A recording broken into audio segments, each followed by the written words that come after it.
आवाम ने तोड़ दिया हुकूमत का गुरूर, दरबार तो लगा है पड़ा गमगीन बेनूर है पर। पहली बार ऐसा लग रहा है हारी हुई सरकार विराजमान है।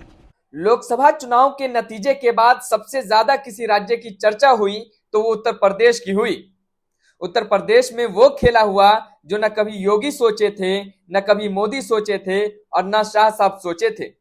2024 चुनाव में उत्तर प्रदेश में 400 पार के गुब्बारे की न सिर्फ हवा निकली बल्कि मोदी 3.0 को सरकार बनाने के लिए बैसाखी का सहारा लेना पड़ा।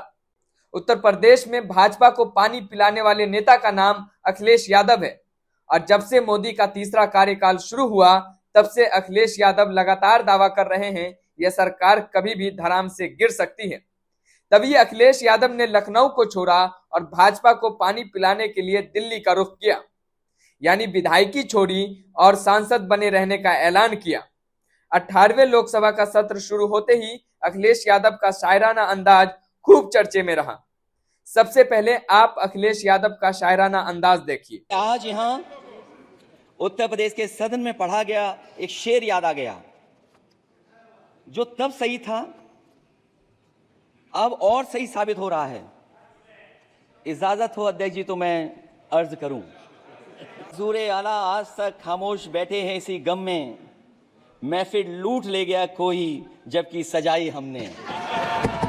उसके बाद मिलीजुली सरकार पर चुटकी लेते हुए अखिलेश यादव ने एक और शेर कहा, सुनिए। जनता कह रही है चलने वाली नहीं, ये गिरने वाली सरकार है, और क्योंकि ऊपर से जुड़ा कोई तार नहीं, नीचे कोई आधार नहीं, अधर में जो है अटकी हुई वो तो कोई सरकार नहीं। उसके बाद अखिलेश यादव भाजपा पर निशाना साधते हुए एक के बाद एक ऐसा हमला बोला कि सारे के सारे भाजपाई मुंह देखते रह गए। सबसे पहले उन्होंने ईवीएम का मुद्दा उठाया। उन्होंने कहा ईवीएम पर हमें न कल भरोसा था, न आज है, न कल होगा। हम 80 की 80 सीटें भी जीत जाएंगे तो भी हमें ईवीएम पर भरोसा नहीं है। उसके बाद अखिलेश यादव ने राम नगरी अयोध्या की चर्चा की, जिसकी खूब चर्चा हो रही है। भाजपा ने चुनाव प्रचार के बड़े बड़े मंचों से राम का नाम खूब लिया, लेकिन राम की नगरी से ही ऐसी हार मिली जिसके बारे में कभी सोचा नहीं था। उसी पर निशाना साधते हुए अखिलेश यादव ने कहा, जिसकी लाठी में आवाज नहीं होती उसने अयोध्या में उन्हें हराया जो लाने का दावा करते हैं। होई है सोई जो राम रची राखा। अयोध्या की जीत भारत के परिपक्व मतदाता की लोकतांत्रिक समझ की जीत है, और हम तो अध्यक्ष महोदय यही सुनते आए हैं, होए वही जो राम रची राखा। यह है उसका फैसला। अध्यक्ष महोदय, होई वही जो राम रची राखा, यह है उसका फैसला, जिसकी लाठी में नहीं होती आवाज, जो करते थे किसी को लाने का दावा, वो हैं खुद किसी के सहारे के लाचार।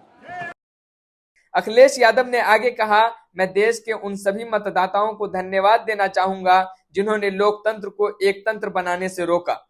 400 पार का नारा देने वालों का दरबार तो लगा है लेकिन बेनूर है।